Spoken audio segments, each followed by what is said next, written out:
So ito ang gagawin ko na Midea top load automatic washing machine. So ang problema niya, hindi siya umiikot ng spin dryer.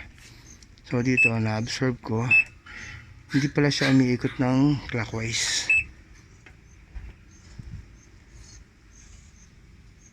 So yan, ang ikot niya counterclockwise lang. Then clockwise, nawala. Yan, puro clockwise lang. I mean counterclockwise. So yan, puro counterclockwise lang ang ikot niya. Yung clockwise, nawala. So ang ikot kasi ng spin dry is clockwise. So talagang hindi gagana yung spin dry niya kasi hindi umiikot ng clockwise.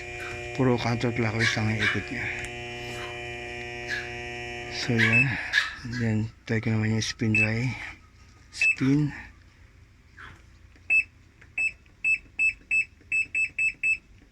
Spin, start. So yan, gumana naman yung kanyang drain motor kasi tumunog, bumatak.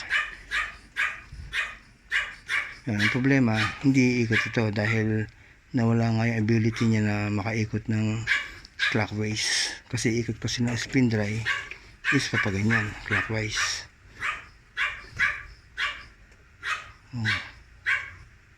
Yan, so ang ikot niya kanina puro counterclockwise lang. Yan, so hindi talaga iikot yung spin dry niya. So may mga nagawa na akong ganito na pwedeng controller board ang sira. So hindi talaga iikot yan. So hopefully if ever na controller board man sira, kaya kong i-repair yung problem para hindi need palitan.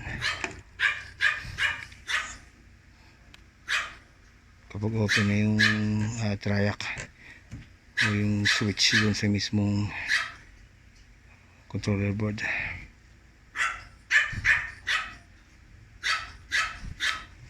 So yan, nagbiblink siya spin pero wala. So dapat umiikot na ngayon yan.